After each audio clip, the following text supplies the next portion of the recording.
City news बना शेरगढ़ के नवाही गांव भुट्टा मोहब्बत के शहरियों की आवाज। सिटी न्यूज पर खबर नशर होते ही एमपीए जुगनू मोहसिन ने फौरी नोटिस लेकर एक ही दिन में सीवरेज का सारा मुकम्मल काम करवा दिया। मजीद तफसीलात जानते हैं, जुबैर प्रिंस हमारे साथ मौजूद हैं। जी जुबैर, बताइएगा क्या तफसीलात हैं? जी बिल्कुल, शेरगढ़ का नवाही गांव भुट्टा मोहब्बत तहसील दीपालपुर का सबसे बड़ा गांव होने के साथ साथ कई मसाइल का भी शिकार है। टूटी गलियां, उबलती नालियां और जगह जगह फैले कचरे के ढेर इंतजामिया का मुंह चिढ़ा रहे थे।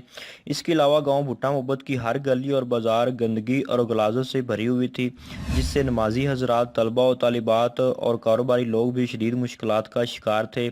इसके अलावा गंदगी से रोज़ बरोज़ बीमारियों में भी इजाफा होता चला जा रहा था। गुज़िश्ता रोज़ जब ये सारा वाक़या सिटी न्यूज़ पर नशर हुआ तो मुकामी एमपीए सैयदा जुगनू मोहसिन किरमानी ने फौरी नोटिस लेकर मुतलका हकाम को फौरी अहकामात जारी किए, जिस पर हुजरा म्यूनसिपल कमेटी के अमला ने भारी मशीनरी से एक ही दिन में सफाई सुथराई का काम मुकम्मल कर दिया। इस तरह गांव का दरीना सफाई का मसला हल करवा दिया। अहले इलाका का कहना था कि गांव हाजा तहसील दीपालपुर का सबसे बड़ा गांव है, मगर हर दौर में इसे नज़रअंदाज किया गया है।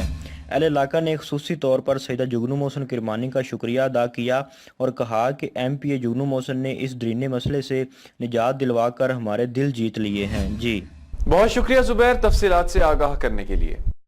हम लाते हैं टॉप न्यूज, आपके फेवरेट टॉक शोज और अनलिमिटेड एंटरटेनमेंट सिर्फ यूट्यूब पर। अगर आपने अभी तक हमारा चैनल सब्सक्राइब नहीं किया तो अभी सब्सक्राइब करें और बेल आइकॉन को क्लिक करके हमारी लेटेस्ट वीडियोस के बारे में अपडेट जानें।